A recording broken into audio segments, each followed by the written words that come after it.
ഏവർക്കും +2 കമ്പ്യൂട്ടറൈസ്ഡ് അക്കൗണ്ടിങ്ങിലെ ഒന്നാമത്തെ ചാപ്റ്റർ എന്താണ് ഓവർവ്യൂ ഓഫ് കമ്പ്യൂട്ടറൈസ്ഡ് അക്കൗണ്ടിങ് എന്ന പാഠത്തിന്റെ സേ പരീക്ഷയ്ക്ക് തയ്യാറെടുക്കുന്ന കുട്ടികൾക്ക് അല്ലെങ്കിൽ ഇംപ്രൂവ്മെന്റ് പരീക്ഷയ്ക്ക് തയ്യാറെടുക്കുന്ന കുട്ടികൾക്ക് അല്ലെങ്കിൽ ഈ പാഠം പഠിച്ചു കഴിഞ്ഞ് ഒരു റിവിഷൻ ക്ലാസ് പോലെ ആഗ്രഹിക്കുന്ന കുട്ടികൾക്ക് വേണ്ടി തയ്യാറാക്കിയ ക്ലാസിന്റെ രണ്ടാമത്തെ ഭാഗത്തിലേക്ക് സ്വാഗതം. അപ്പോൾ ഇത് നമ്മുടെ സെക്കൻഡ് ക്ലാസ് ആണ്. We are discussing the first chapter of +2 computerised accounting. The name is overview of computerised accounting system. അപ്പോൾ ഒന്നാമത്തെ ക്ലാസ്സിൽ ബേസിക് ആയിട്ടുള്ള കുറേ കാര്യങ്ങൾ പഠിച്ചു. നമ്മൾ ഒന്നാമത്തെ ക്ലാസ്സിൽ സ്റ്റോപ്പ് ചെയ്തത് ഡിഫറെൻറ്റ് ടൈപ്സ് ഓഫ് കോഡ്സ് വെച്ചിട്ടാണ്. അതിനൊരു എക്സാമ്പിൾ നിങ്ങൾക്ക് ടെക്സ്റ്റ് ബുക്കിൽ തന്നിട്ടുണ്ട്. അതേ എക്സാമ്പിൾ തന്നെ ഞാൻ ഇവിടെ റിപ്പീറ്റ് ചെയ്യുകയാണ്. നമുക്ക് എന്ത് ചെയ്യാം, ഇപ്പം ഒരു കോഡിംഗ് സ്ട്രക്ചർ ഇപ്പം നിങ്ങളൊക്കെ ഹയർ സെക്കൻഡറിയിൽ പഠിക്കുന്ന കുട്ടികളാണ്. ഇപ്പോൾ തന്നിരിക്കുന്നത് നിങ്ങൾ വായിച്ചു നോക്കുക. Let us examine how to develop a coding structure for each of the student coming under higher secondary education department. നമുക്കൊന്ന് പരീക്ഷിക്കാം. ഹയർ സെക്കൻഡറി വിദ്യാഭ്യാസ വകുപ്പിന്റെ അണ്ടറിൽ വരുന്ന കുട്ടികൾക്ക് നമുക്ക് എങ്ങനെ കോഡ് കൊടുക്കാം. ഒരു എക്സാമ്പിൾ ആണ്, ഇങ്ങനെ തന്നെ ആവണമെന്നില്ല. ഒരു example it can be as follows. First school code 5 അക്ക സ്കൂൾ കോഡ്. ആദ്യം സ്കൂൾ കോഡ് കൊടുക്കുക. താഴെ 14325 സ്കൂൾ കോഡാണ്. Next one year of admission.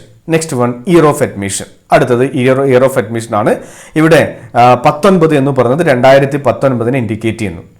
Next combination code 39, കൊമേഴ്സിന്റെ കോഡാണ് 39. ഇപ്പൊ താഴെ നോക്കുക, ഈ നമ്പർ നോക്കുക, 39 കോമ്പിനേഷൻ കോഡാണ്. അതുപോലെ തന്നെ നെക്സ്റ്റ് ഈ കോമ്പിനേഷൻ അഡ്മിഷൻ നമ്പർ 4 ഡിജിറ്റ് 2517 എന്നത് ആ കുട്ടിയുടെ അഡ്മിഷൻ നമ്പറാണ്. അപ്പോൾ 14325 എന്ന സ്കൂളിൽ 2019 കൊമേഴ്സ് പഠിക്കുന്ന 2517 എന്ന അഡ്മിഷൻ നമ്പറിലെ കുട്ടിക്ക് നമുക്ക് വേണമെങ്കിൽ ഇങ്ങനെ ഒരു കോഡ് കൊടുക്കാം. ആദ്യത്തേത് 14325 സ്കൂൾ കോഡ്, 19 2019 ഇൻഡിക്കേറ്റ് ചെയ്യുന്ന ഇയർ ഓഫ് അഡ്മിഷൻ, 39 എന്താണ് കോമ്പിനേഷൻ കോഡാണ്, 2517 എന്താണ് 2517 അഡ്മിഷൻ നമ്പറാണ്. അപ്പോൾ അതൊരു സിമ്പിൾ എക്സാമ്പിൾ പറഞ്ഞു ജസ്റ്റ് നിങ്ങളൊന്ന് മനസ്സിലാക്കുക. ഇതൊന്നും അങ്ങനെ ഈ ടൈപ്പ് ജസ്റ്റ് ഒന്ന് മനസ്സിലാക്കുക. നിങ്ങൾക്കൊരു എക്സാമ്പിൾ എഴുതാൻ ചോദിച്ചു എന്നാൽ എഴുതണം. പറയാൻ പറ്റില്ല, ഏതും ചോദിക്കാം പരീക്ഷയ്ക്ക്, കേട്ടില്ലേ? അപ്പോൾ write an example for coding structure എന്ന് പറഞ്ഞ് നിങ്ങൾക്ക് ഈ ഒരു എക്സാമ്പിൾ എഴുതി വെക്കാൻ വേണ്ടി പറ്റും.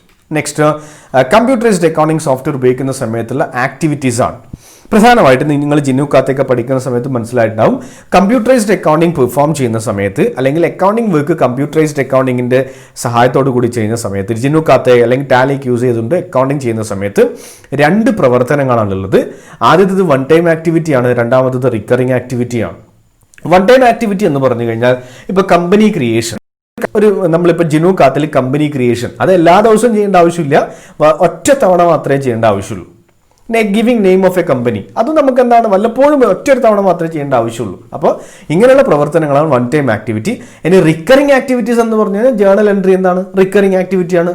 എല്ലാ ദിവസവും ട്രാൻസാക്ഷൻസ് ഉണ്ടാവും, എല്ലാ മിനിറ്റുകൾക്കും ട്രാൻസാക്ഷൻസ് ഉണ്ടാവും, അതൊക്കെ എൻട്രി ചെയ്യണം. അതൊക്കെ കണ്ടിന്യൂസ് ആക്ടിവിറ്റീസ് ആണ്, അതാണ് റിക്കറിംഗ് ആക്ടിവിറ്റീസ്. അപ്പോൾ കമ്പ്യൂട്ടറൈസ്ഡ് അക്കൗണ്ടിങ് ഉപയോഗിച്ചുകൊണ്ട് കമ്പനിയിൽ അക്കൗണ്ടിങ് വർക്ക് ചെയ്യുമ്പോൾ 2 ടൈപ്പ് ആക്ടിവിറ്റീസ് ചെയ്യണം. ഏതൊക്കെയാ? One time activity, recurring activity. One time activities include creation of organisation details, accounting year, etc. While recurring activities include entry of transactions and generation of reports. Clear? Next, പ്രധാനപ്പെട്ട കാര്യം പരീക്ഷയ്ക്ക് ചോദിക്കാം. ഇതിന്റെ പ്രത്യേക security features ആണ്. നമ്മളിപ്പം suppose I'm a business man and I'm following manual accounting system in my accounting in my business unit. ഞാനൊരു കച്ചവടക്കാരൻ, ഞാൻ എന്താണ് എൻ്റെ ബിസിനസ്സിലുള്ളത് കമ്പ്യൂട്ടറൈസ്ഡ് അക്കൗണ്ടിങ് അല്ല, മാനുവൽ അക്കൗണ്ടിങ് ആണ്. അപ്പോൾ അവിടെ കുറേ ഇഷ്യൂസ് ഉണ്ട്. എന്താണ്, ആർക്ക് വേണമെങ്കിൽ ഈ അക്കൗണ്ട് ബുക്ക് വീട്ടിൽ നിന്ന് അവിടുന്ന് കട്ടെടുത്ത് കൊണ്ടുപോകാൻ വേണ്ടി പറ്റും. എൻ്റെ ഷെൽഫിനകത്ത് വെച്ച അക്കൗണ്ടിങ് ബുക്ക്, എൻ്റെ ഡീറ്റെയിൽസ് ഒക്കെ ഉള്ള പുസ്തകം എന്ത് ചെയ്യാം, ആർക്ക് വേണമെങ്കിലും എടുത്തുകൊണ്ട് പോകാം. പക്ഷെ അത് ഇവിടെ പറ്റില്ല. നമുക്ക് എന്ത് ചെയ്യാം, നമ്മുടെ കമ്പ്യൂട്ടറിനെ പാസ്വേഡ് ഇട്ട് ലോക്ക് ചെയ്യാം. നമ്മുടെ ജിനുക്കാത്ത് നിങ്ങൾക്കറിയാം, ജിനുക്കാത്തയിൽ ലോഗിൻ ചെയ്യണമെങ്കിൽ തന്നെ പാസ്വേഡ് ആവശ്യമാണ്. ഞാൻ അതൊന്നും ഇവിടെ എക്സ്പ്ലെയിൻ ചെയ്യുന്നില്ല. ഇതിൻ്റെ ഡീറ്റെയിൽഡ് ക്ലാസ് വേണമെങ്കിൽ ഒരു പ്ലേലിസ്റ്റിനകത്ത് ഞാൻ ആഡ് ചെയ്തിട്ടുണ്ട്, കാണാം. ഇത് റിവിഷൻ ക്ലാസ് ആണ്. ഓക്കെ, പാസ്വേഡ് സെക്യൂരിറ്റി എന്ന് പറഞ്ഞു കഴിഞ്ഞാൽ we can protect the data in computerised accounting with the help of A password. നിങ്ങൾ നിങ്ങളുടെ മൊബൈലിന് പാസ്വേഡ് കൊടുക്കുന്നില്ലേ, അതേപോലെ കമ്പ്യൂട്ടറിനും പാസ്വേഡ് കൊടുക്കാം, കമ്പ്യൂട്ടറൈസ്ഡ് അക്കൗണ്ടിംഗ് സോഫ്റ്റ്വെയറിനും പാസ്വേഡ് കൊടുക്കാം. മറ്റാർക്കും ഓപ്പൺ ചെയ്യാൻ പറ്റാത്ത രീതിയിൽ നമുക്ക് ഇതിനെ പ്രൊട്ടക്ട് ചെയ്ത് വെക്കാം. പ്രധാനപ്പെട്ട കാര്യമാണ്, പരീക്ഷയ്ക്ക് ചോദിച്ചേക്കാമേ. Security features of computerized accounting. The first one is password security. Password is the key to allow the access to the system. Computerized accounting system protect unauthorized persons from accessing the business data. Only authorized persons who is supplied with the password can enter the system. Password ഉള്ള ആൾക്ക് മാത്രമേ സിസ്റ്റത്തിലേക്ക് enter ചെയ്യാൻ വേണ്ടി പറ്റൂ. Next data volt ആണ്. Data volt software provides additional security through data encryption. Encryption means scrambling the data so as to make its interpretation impossible. നമുക്ക് എന്ത് ചെയ്യാം? ഡാറ്റ എൻക്രിപ്ഷൻ സൗകര്യം ഉപയോഗിച്ചുകൊണ്ട് നമുക്ക് നമ്മുടെ ഡാറ്റയെ മറ്റുള്ള ആൾക്കാർക്ക് റീഡ് ചെയ്യാൻ പറ്റാത്ത ഫോർമാറ്റ്, അൺറീഡബിൾ ഫോർമാറ്റിലേക്ക് കൺവേർട്ട് ചെയ്യാം. ഇപ്പോൾ നിങ്ങൾ നിങ്ങളുടെ ഫേസ്ബുക്കിൽ ലോഗിൻ ചെയ്യുന്ന സമയത്ത് യൂസർ ഐ ഡി ആർക്കും വായിക്കാം, പാസ്വേഡ് വായിക്കാൻ പറ്റില്ല. അതെന്താ സ്റ്റാറൊക്കെ ആയിട്ട് വരിക. അതാണ് ഡാറ്റ വോൾട്ട്, ഡാറ്റ എൻക്രിപ്ഷൻ എന്ന് പറയാം. അതാണ് ഡാറ്റ എൻക്രിപ്ഷൻ. അപ്പോൾ ഡാറ്റ എൻക്രിപ്ഷൻ സൗകര്യം ഉപയോഗിച്ചുകൊണ്ട് നമുക്ക് എന്ത് ചെയ്യാം? നമ്മുടെ ഡാറ്റയാണ് മറ്റുള്ള ആൾക്കാർക്ക് വായിക്കാൻ പറ്റാത്ത രീതിയിലേക്ക് മാറ്റാം. Software provides additional security through data encryption. Encryption means scrambling or converting the data from one form to another form so as to make its interpretation impossible. Data interpretation പറ്റാത്ത രീതിയിൽ ഒരു ഡാറ്റയാണ് ഒരു അൺറീഡബിൾ ഫോർമാറ്റിലേക്ക്, വായിക്കാൻ പറ്റാത്ത ഫോർമാറ്റിലേക്ക് മാറ്റുന്ന പ്രോസസ്സിനെ വിളിക്കുന്ന പേരാണ് ഡാറ്റ വോൾട്ട് എന്ന്. Next one is data audit. Data audit എന്ന് പറഞ്ഞു കഴിഞ്ഞാൽ ഇപ്പോൾ എന്താണ്? Suppose I'm a business മാൻ, ഞാനൊരു കച്ചവടക്കാരനാണ്. എൻ്റെ കമ്പനിയിൽ കമ്പ്യൂട്ടറൈസ്ഡ് അക്കൗണ്ടിങ് ആണ്.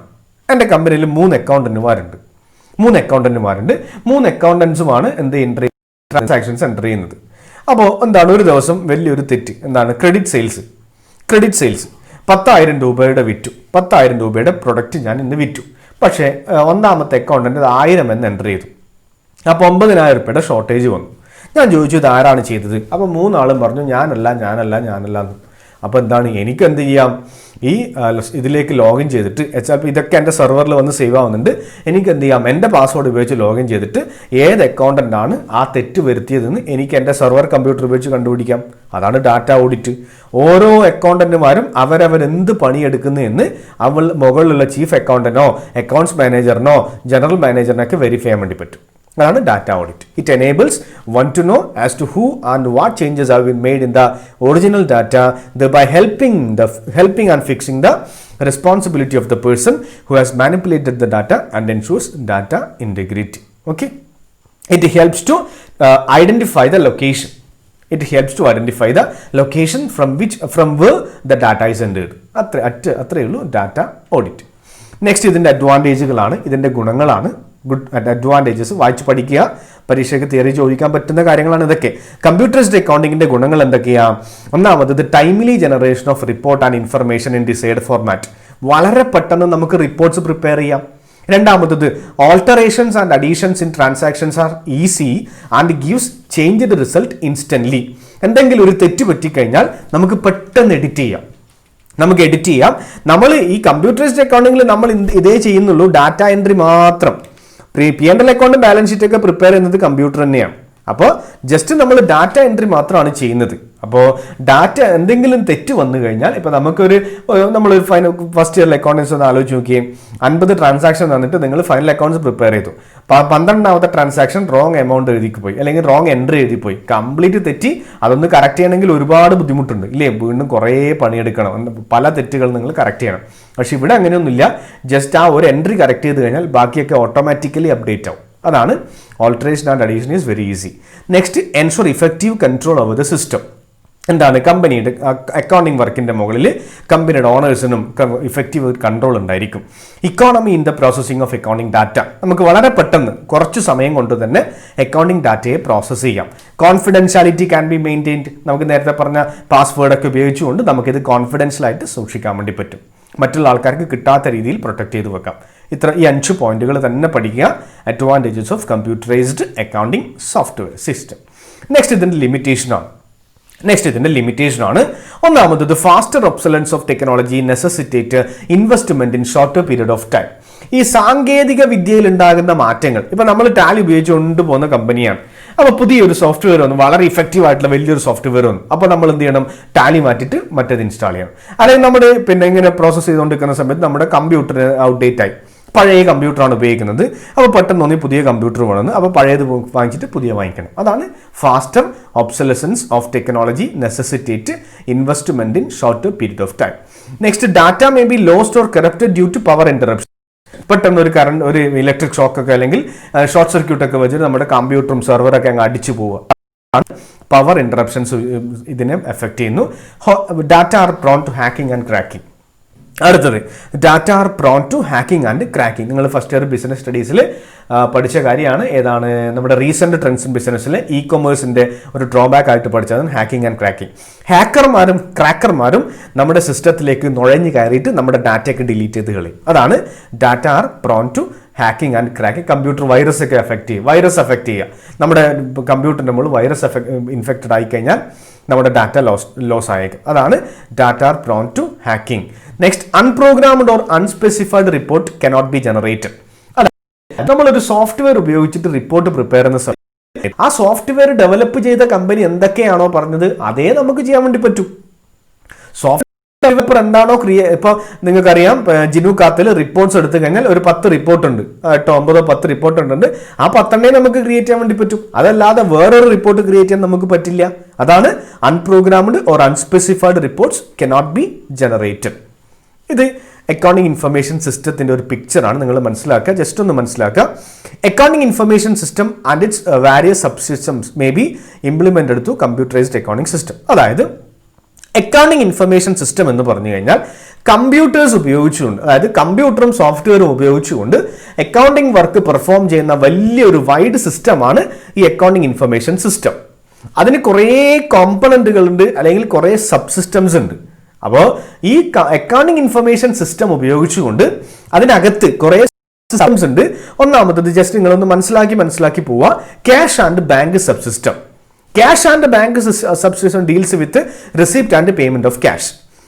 പൈസ റെസിപ്റ്റ്, പണം കിട്ടുക, പണം കൊടുക്കുക, അങ്ങനെയുള്ള കാര്യങ്ങൾ കൺട്രോൾ ചെയ്യാൻ cash and bank sub system.